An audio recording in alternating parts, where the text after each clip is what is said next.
Happy Tuesday, third graders. You have 4 more days left of school. I'm going to miss you so much, but I'm glad that I've been able to do these YouTube videos and I've been able to see most of you in Zoom. So today in Bible, you are going to keep working on 1 John 4:17.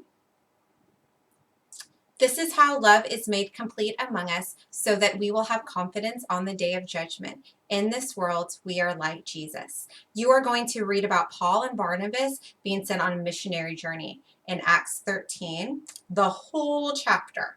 You can take turns reading with your parents because this is a longer passage.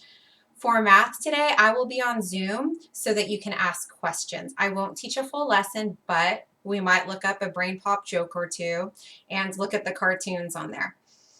And then I'll be around. You can work on the lesson and ask me questions.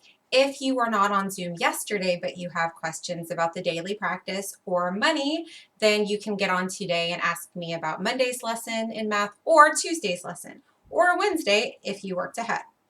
Make sure you spend 10 minutes on those math facts and your guided practice. Yesterday you worked on adding money. Today you are going to work on subtracting money. For spelling, keep working on lesson 32. Make sure you are memorizing those spelling words as you write them.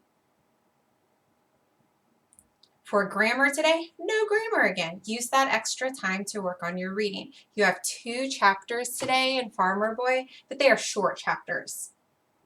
You also have 2 pages, page 45 and 46, but again, just one set of questions, 2 questions for each chapter.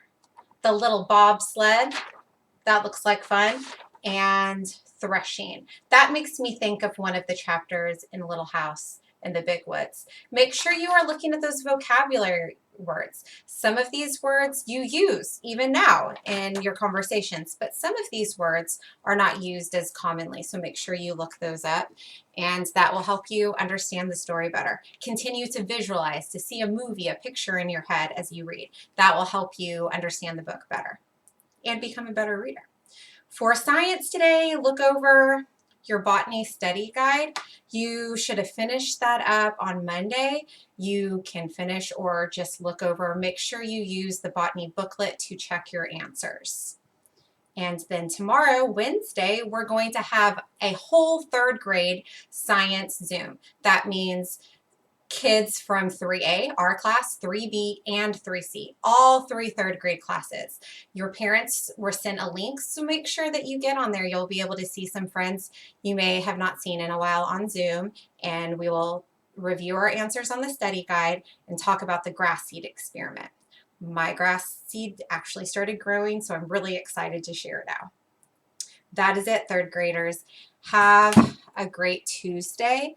I do want to keep reading Stuart Little. We only have 1 chapter left, and I planned that really well on accident.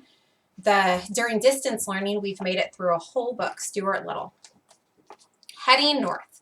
Stuart slept under the canoe that night. Remember, that's what he told Harriet he would do. He awakened at 4 to find that the rain had stopped. The day would break clear. Already the birds were beginning to stir and make sounds in the branches overhead. Stuart never let a bird pass without looking to see if it was Margalo. I was actually thinking that when the author talked about birds, because we haven't heard much about Margalo lately. At the edge of the town, he found a filling station and stopped to take on some gas. 5, please, said Stuart to the attendant. The man looked at the tiny automobile in amazement. 5 what? He asked. 5 drops, said Stuart, but the man shook his head and said that he couldn't sell such a small amount of gasoline. Why can't you? Demanded Stuart. You need the money and I need the gas. Why can't we work something out between us? The filling station man went inside and came back with a medicine dropper. Stuart unscrewed the cap on the tank and the man put in 5 drops of gasoline. I've never done a thing like this, he said. Better look at the oil, too, said Stuart. After everything had been checked and money had been paid, Stuart climbed in, started the engine, and drove out into the highway. The sky was growing brighter, and along the river the mist of morning hung in the early light. The village was still asleep. Stuart's car purred along smoothly. Stuart felt refreshed and glad to be on the move again. Half a mile out of town, the road forked. One road seemed to go off toward the west. The other road continued north. Stuart drew up to the side of the northbound road and got to look the situation over. To his surprise, he discovered that there was a man sitting in the ditch, leaning against a signpost. The man wore spurs on his legs. Is he a cowboy? He also wore a heavy leather belt, and Stuart realized that he must be a repairman for the telephone company. Wait, why does he have spurs on his legs? Like from the grass? I thought it was spurs like cowboy spurs. I guess we'll find out. It's good for readers to ask questions. Good morning, said Stuart in a friendly voice. The repairman raised one hand to his head in a salute. Stuart sat down in the ditch beside him and breathed deep of the fresh, sweet air. It's going to be a fine day, he observed. Yes, agreed the repairman, a fine day. I'm looking forward to climbing my poles.